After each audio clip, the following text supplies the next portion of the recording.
Hello and welcome to the Outdoors Adventure Podcast. On this episode, we've got the second part of Alan Bennett's interview from the Scout organisation, where we're going to get into the nitty-gritty of how the Scouts can affect and impact and improve your physical and mental health from a very young age. We also have a trip report from the Cairngorms, a low-level trip report, checking out a bothy there along the River Feshie. We have the usual news and events, which I'll put to the back of the episode now, and question of the month and statistic of the month.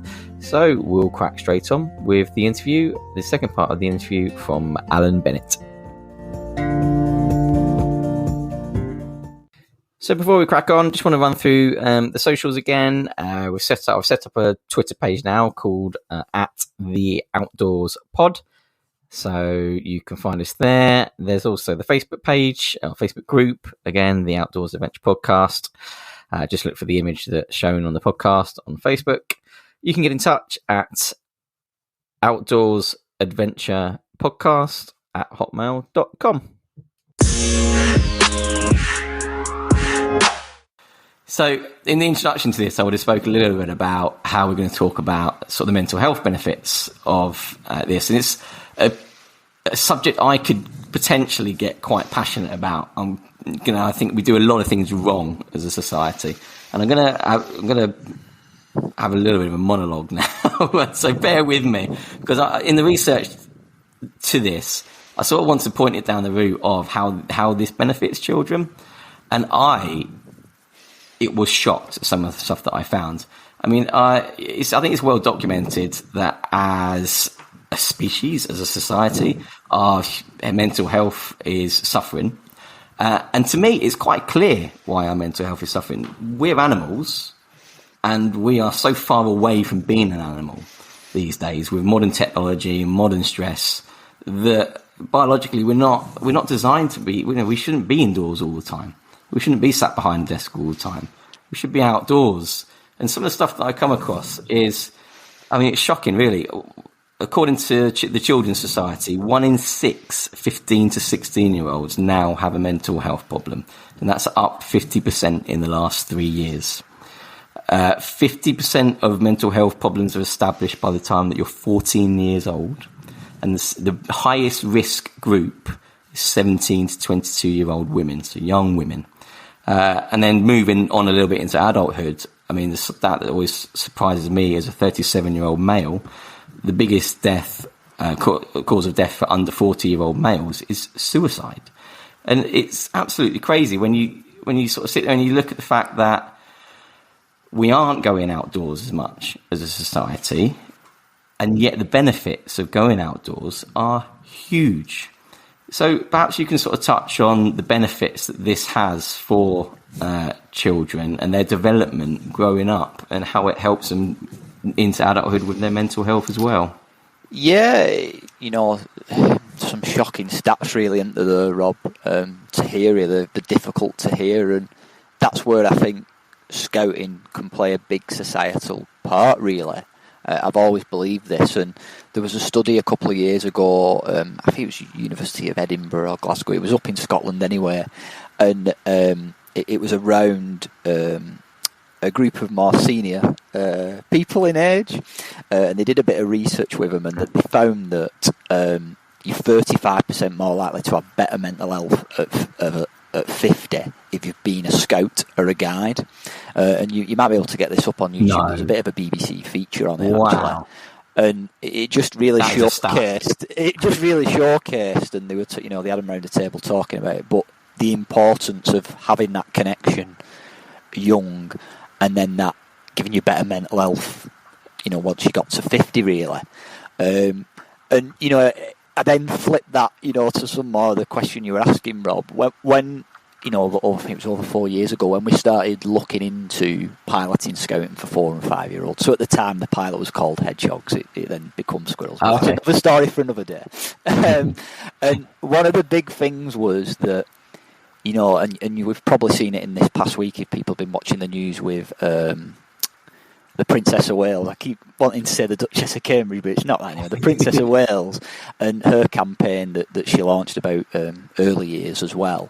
And, you know, between that ages of 3 and 5 rather, the brain develops the most at any other stage in your life.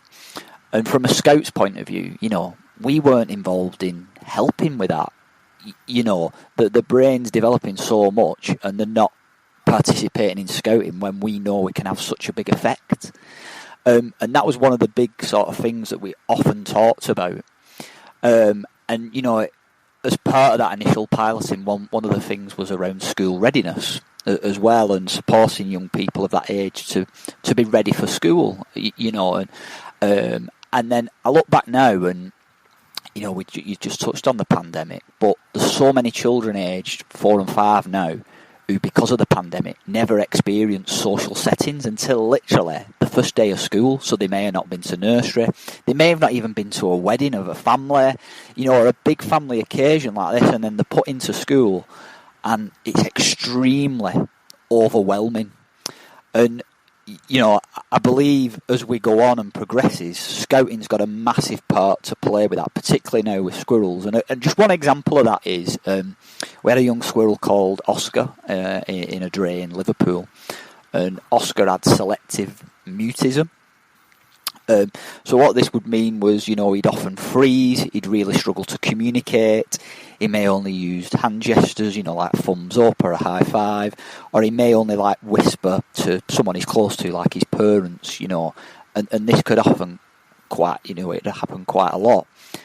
And after 4 weeks of being at Squirrels, I got an email from a leader with some feedback from a parent, and it just said, it explains Oscar's situation, but after 4 weeks, he went into nursery, stood up in front of his class, and just couldn't stop talking about squirrels. And that hit me at that moment, because I thought, you know, if we're having an effect after 3 or 4 weeks, what's the impact that we can have? You know, if he stays in Scouts for 10 years, you know, that type of thing. And it's that really hits home of the impact. And if we can help young people that age form them good habits early of, you know, being involved in your local community, helping out, getting outdoors and experiencing that, and then have a value for the outdoors, that's only going to make people better citizens as they progress through life, really. Yeah, I mean, that ties in really, really nicely with another stat that I had as well. This wasn't planned, by the way, that you were going to say that. It really ties in nicely, though, because it's funny you should say that the child was in Liverpool, because another study that I found, and it was a massive study, it was in 2019, and it was done with 900,000 participants nationwide, and it was analysing people's mental health in people who grew up in rural settings versus urban environments. And it found that you were 55% more at risk of developing adult psychiatric disorder, or an adult psychiatric disorder, if you grew up in an urban environment versus a rural environment. Wow. And so the fact that this child had this issue in Liverpool is obviously a one-off, but the fact that he has access to the Scout organisation in a city environment, which encourages you into the outdoors, surely is going to help skew that statistic. Mm-hmm. Yeah, definitely. And also you've got to bear in mind the fact that I think it's in Scotland now. They can actually prescribe nature now, can't they? In Scotland, have you heard about this? Yeah, is it a social prescription? Ecotherapy. Ecotherapy, it's called. And you can actually get a prescription from a number of Scottish doctors where they just tell you to go for a walk. Yeah. It's crazy. It's crazy how it's changed, isn't it? Yeah. And it's interesting you say that about that urban communities, Rob, you know, because it touched on, you know, we're nearly at 1,000 squirrel drays, and we know that 64% of them, you know, it's just over 550 or so of them, are open in urban communities. So again, you know, a strong opportunity for us to have an impact in them areas. Amazing. Oh, it sounds really, really interesting what you're doing, and it's quite admirable, really, that you're sort of forging a path for Scouts to be encouraging even younger people to get involved. I think when I grew up, I actually went to the Cubs myself, and the memories I have of being in the Cubs, and then a few years in the Scouts as well, I started in the Beavers. The Beavers were around when I was a kid. Beavers and Cubs is what I went to. And I'll tell you what, 30 years on, nearly 30 odd years on, those memories still stick in my mind. I can still sort of smell the hall, that it was in. It's one of those, it's ingrained in it. And I can still envisage the woods that we went on a camp to Dover. And we went on a day trip on a catamaran to Calais and things like that. And memories like that, they still stick in my mind 30 odd years on. So the benefits of the Scout organisation, I felt, and like I say, the mental health benefits for children and adults alike, is massive, really. So thank you very much for everything that you're doing.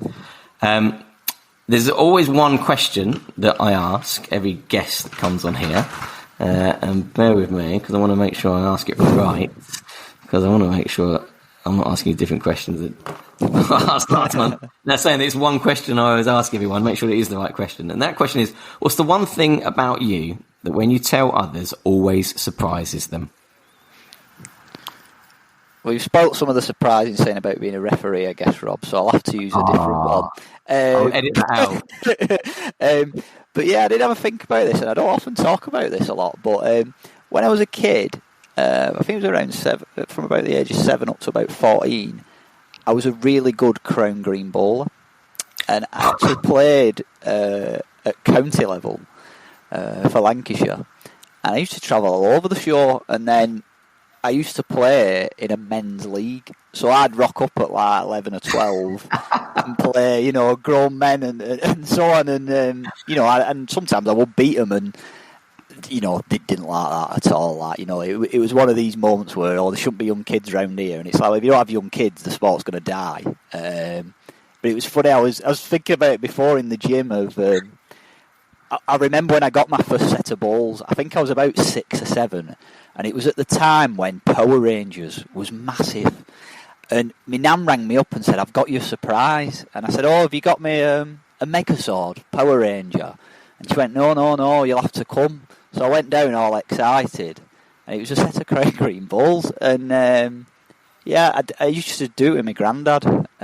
He used to take me around and that. And I got to quite a decent standard, and you used to win a bit of prize money as well in some of the tournaments. But it's often seen as a more elder sport, I guess. But yeah, it's interesting. I mean, listeners probably don't know much about football refereeing, but as referees, they send you out as a team. And so Alan and I live not far away from each other, so we used to get sent out as a team. We'd probably referee maybe 8-10 times a season together, and they'd send us to Buxton an hour and a half away, down to Stoke an hour away, up to Lancaster an hour away. So I've spent a lot of time in the car with Alan, and that has never come out. Never spoke about that. So there we go. I mean, that just goes to show what's the one thing that surprises people when you've surprised me. And I've known you 15 years and spent a lot of time in a car with you. Oh, fantastic. Well, thank you very much. Is there, while you're on, if anyone wants to get their children involved in the Scouts, or if they want to volunteer perhaps, or get involved a bit more into the Scout organisation, or contact you indeed, what's sort of the best way to go about that? Yeah, I think, there's a great opportunity for people to get involved this year. And, I know we've talked an awful lot about young people and getting them involved, but I think for adults, it's just as rewarding as it is for young people. We've got a variety of ways that you can get involved. And I must stress, you don't have to be like Bear Grylls. You really don't. We have, stuff that, even if you don't like kids, there's stuff behind the scenes that people can get involved with.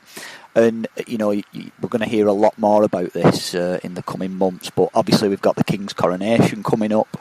And on the Monday, the 8th of May, it's called the Big Help Out nationally.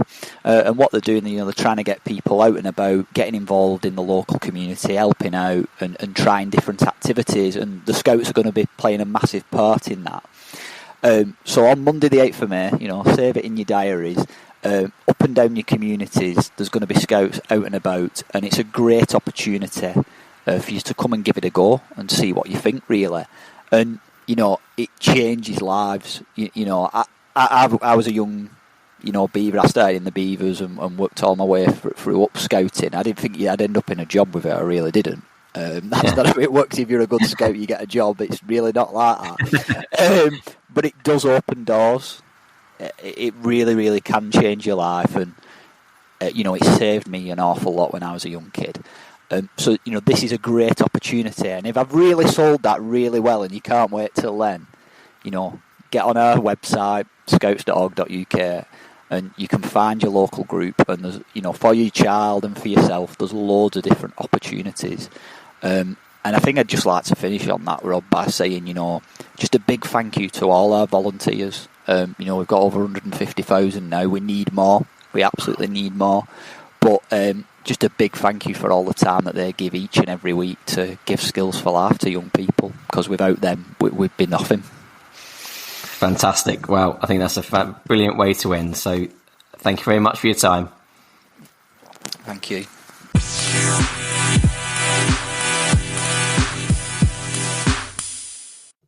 So this month's fact of the month, and it's an adventure travel fact, that the average person living in the UK has travelled to 10 countries. The average German has visited 8, and the average French individual 5. But only 29% of Americans have ever travelled abroad.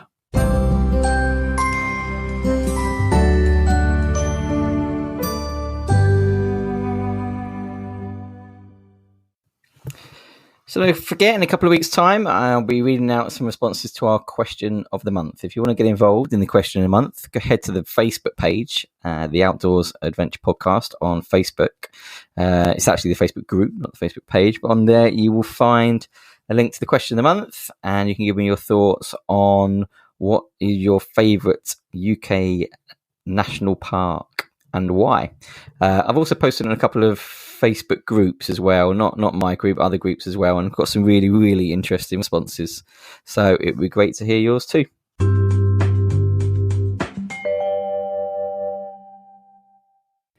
So this month's trip report comes from the Cairngorms. It's from a few years ago now. It's about 2019, I think I did this recording. And I went for a walk along the River Feshie. Now, the reason why I did that is because there was a new bothy at the time to the NBA. And I think it was the most recent, I think it was a new bothy anyway. And it'd been renovated to a really, really high standard. And it looked really interesting. So I wanted to go and take a look. And it was a nice walk along the River Feshie too at the same time.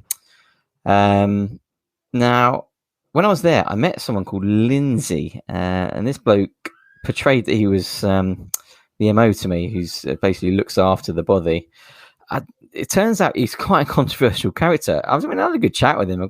He's quite a nice fellow, I thought. But it turns out, all over the Facebook groups, the Mountain Bothy Association Facebook groups, the last I heard of the bothy was Lindsay was sort of being a bit rude to people when they were getting there and stuff. Now, I don't know. He seemed pretty nice to me, but I'm only telling you what people have said on the bothy groups. And it's no longer an NBA bothy, so I think it worked for the estate or something. I can't really remember, and I don't really know the full ins and outs of the details. But at the end of the day, it's no longer a bothy anymore. It's called Rug Acten. You spell it Ruigh, new word, Aiteachan. So in the recording, you'll hear me mention it as an NBA bothy. You'll hear me talk about this Lindsay fella who was really friendly and was an MO. It's no longer NBA. It's still a bothy. You can still go there, but it's not an NBA bothy. And who knows what Lindsay character is all about. He seemed quite friendly to me, but apparently he's not been friendly to others. So who knows?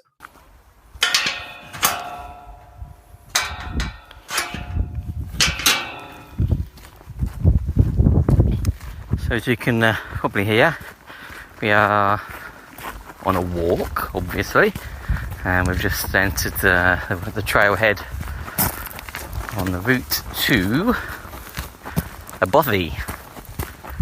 I'm not going to try and pronounce the name of it. I'll spell it out for you in the intro. And we have parked near Auckland. which is near Aviemore, and I've turned off the road at Feshie Bridge and parked about half a mile from the trailhead, last parking point you can park at. And I'm making the most of the fact that I'm away at work.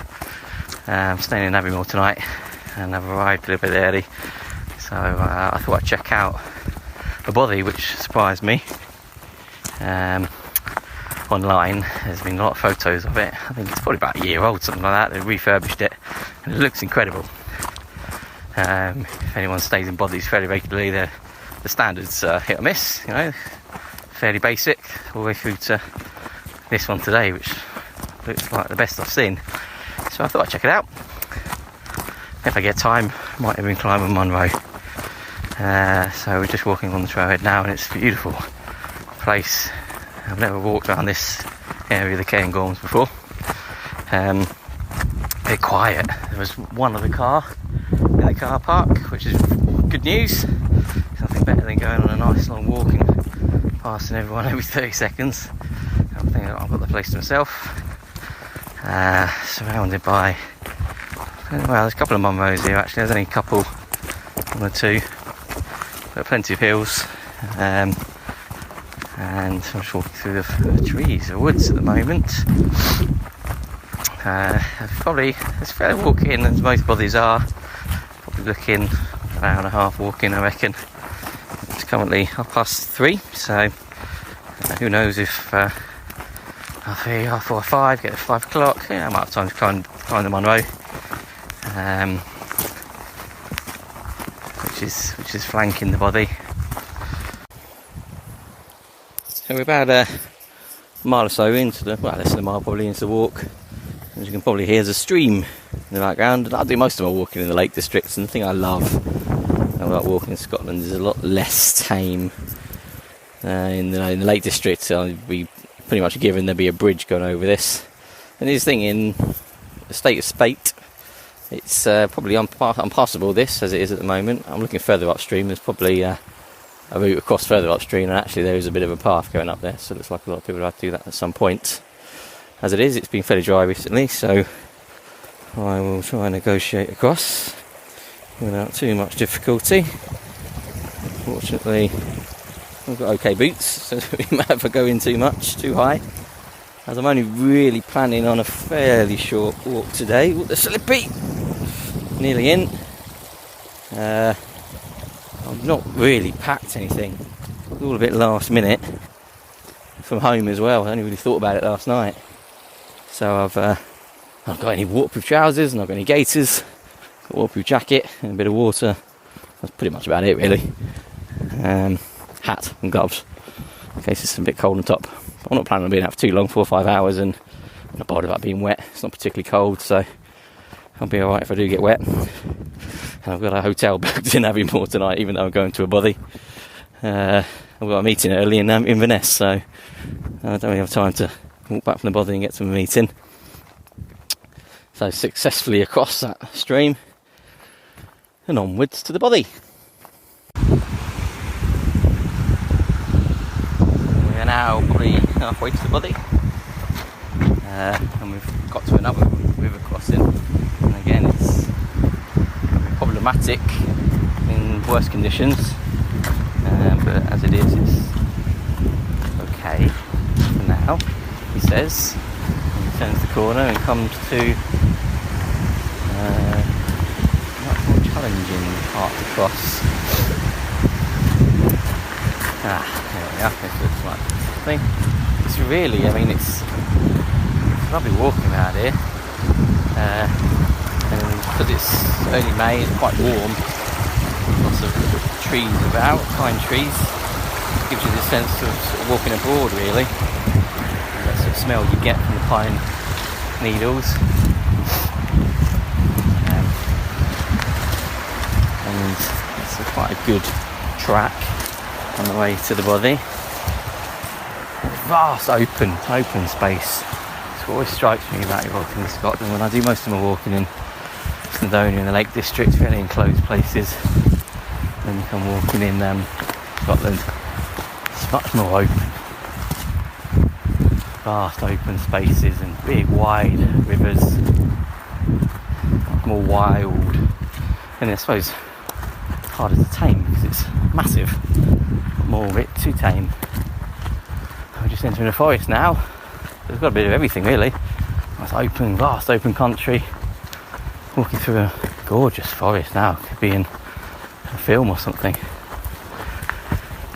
And always gets a little bit spooky when you're walking through a forest. It's getting a bit late on in the day. It's more quiet. And it's a lovely walk. And I've driven sort of 6-7 hours from home. I live near Manchester. And I sort of realised last night what I could do is I could stop in Aviemore and have a walk somewhere. I'll get up early enough for my meeting tomorrow, so that's what I've done, and yeah, loving it so far. So, onwards and upwards.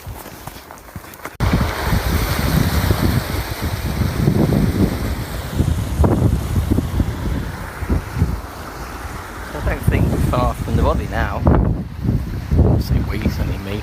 I think I'm far from the body now. Just got to a section where quite a large chunk of the main path, it's been a fairly well trodden path on the way here, but it's been washed away, and there was all the way here I followed the River Feshie, and on the other side of the river there's a tarmac road. It's I wouldn't say it's a road you can drive down. I guess there's probably a gate at the top or something to stop most drivers. And it's the estate who own the road and the property. And apparently near the bothy there's a bridge that goes over to that tarmac road that has been washed away. They're planning to rebuild it apparently, but the latest thing I heard, I think it was 2011, I think it was washed away. So it's not been rebuilt by now. I wonder if it's ever going to happen. So we just have to negotiate round quite a steep section, fairly precipitous drop down into the River Feshie if you lost your footing. But they built the path up as much as they possibly could, but it's fairly steep and rough section. But we're back on the main track now, and I'm looking to my left because there'll be another track that intersects with this one shortly, which goes up onto the Munro I was talking about doing. I don't know if I'll do it. It's 4:30 nearly. My hotel and the pub's calling me. We'll see what time it gets to the bothy, but I don't think I'm far off now. So we'll see what it's like when we get there. So I've just been in the bothy. Like I say, the walking was beautiful really. Vast open spaces, nice forests, lovely river running on one side of the whole route in. Took about an hour and 15 minutes from the car park, all clean, and then you can only really see the last 100 yards or so really when the bothy comes into view. I suppose the thing is with bothies is you don't know who's going to be in them. You can't book them, and there's no way of telling if anyone's going to be there when you get there. And I was just walking up, last 100 yards to go, and then a 4x4 along the track comes behind me, and he pulls into the bothy, and he's from the estate who well, I think he doesn't actually work for the NBA, he's not volunteer for the NBA by the sounds of it. Guy called Lindsay, I think he's sort of is the middleman between the NBA and the estate, so he looks after the bothy and maintains the bothy. And he's a lovely guy. I've just been in there for about an hour talking to him about his work, and by the sounds of it, it's not the only bothy he's been involved in. He's maintained other bothies and been involved in bothying for 20 plus years by the sounds of it, and they have done an incredible job. I asked how you pronounce it. It's Ruachten or something. Ruachten.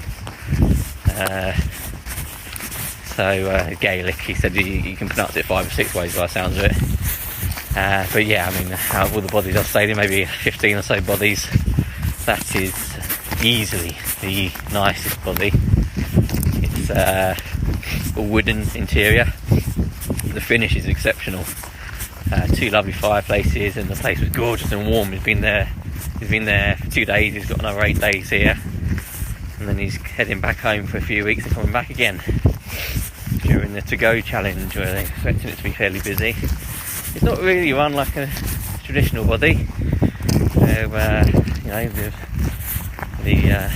The person from the NBA who looks after the bothy perhaps visits 2 or 3 times a year to check on things. He seems to be ingrained in that building. He seems to spend a lot of his time there, and I thanked him for all the hard work he does, because it's genuinely a gorgeous place. I'm definitely going to be bringing my son for his first bothy trip. He's 3 soon, 2.5 now. 3 soon, so it's about time I think he got into his first bothy. And absolutely ideal, I think, for families. There's lots of open space there to play in, nice streams, rivers, and lovely warm, nice facilities. Plenty of rooms. They've got a kitchen area, a living area, a couple of bedrooms upstairs. So plenty of room. He said the most amount of people they're having, there's 42 people. Quite hard to believe. There's 42 people in there, but I do believe him, of course, but that's a lot of people in the bothy. On the route, on the walk in, it was fairly cloudy, really, up on the tops. A bit of cold wind, and as I'm walking back out again, all the tops are cleared.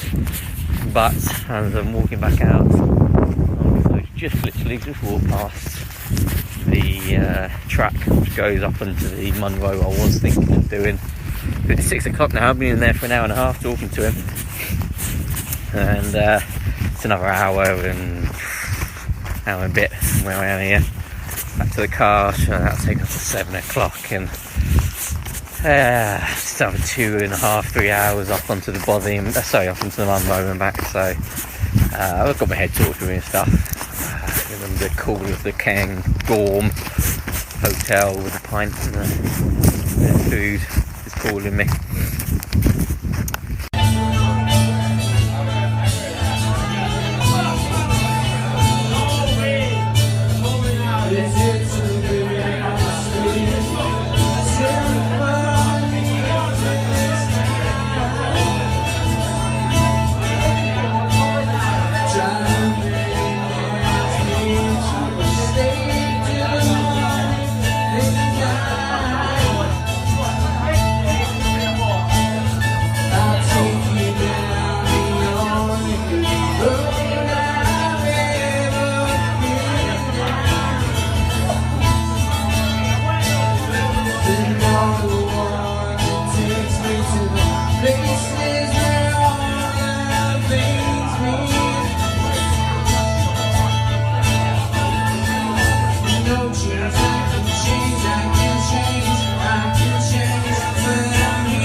So, in this month's news, there's only a couple of bits of news this month, and I expect it to be that way ongoing now that we're doing them every 2 weeks. The first bit of news that I spotted was that Hazara Mahmood, who is also known as the Hill Walking Hijabi, I actually listened to her on another podcast, a really interesting character who challenges the diversity aspects in the outdoors community, has been appointed the president of Ramblers Scotland.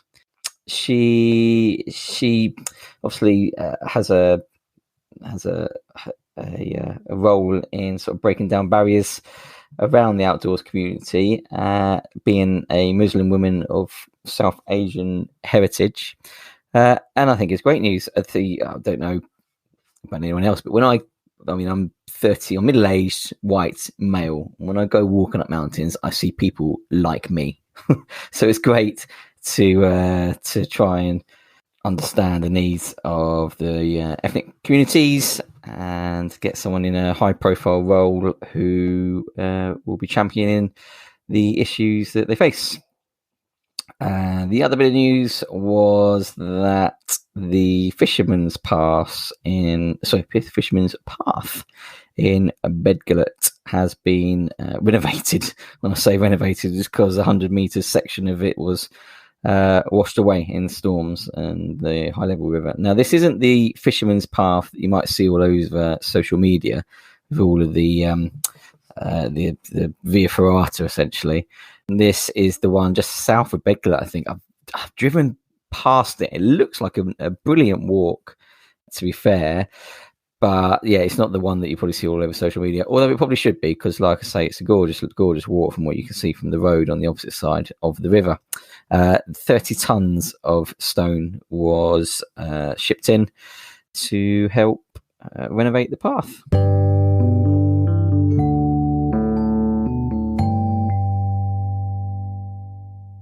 So what events have we got coming up? We've got the Mighty Co Festival. Well, it's been called off due to lack of snow. However, the film night's still going ahead.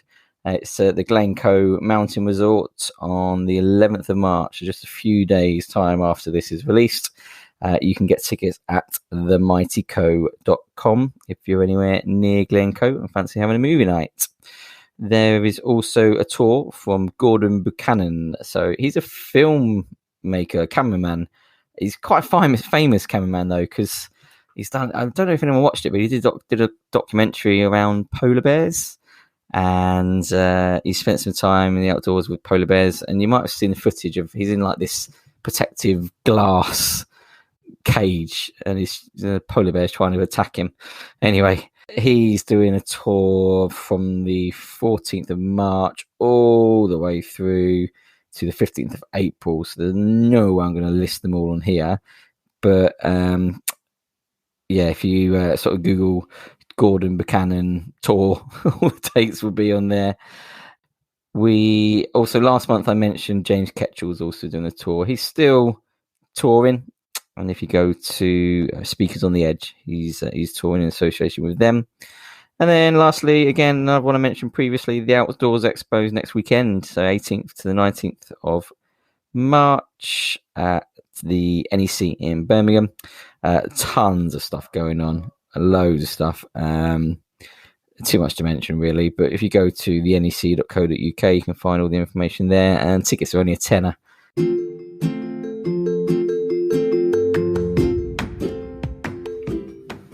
So thank you for listening to this episode of the Outdoors Adventure Podcast. And next month, I keep saying next month, we're doing them every 2 weeks now. In a couple of weeks' time, we have an interview with Alex Staniforth.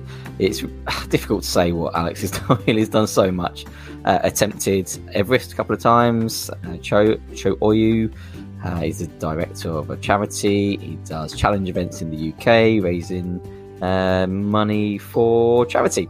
As always, you can get in touch at the Facebook page of Outdoors Adventure Podcast, Twitter at Outdoors Pod, at the Outdoors Pod. It's got the in it, the Outdoors Pod. We have the usual news, events, question of the month, and statistic 2.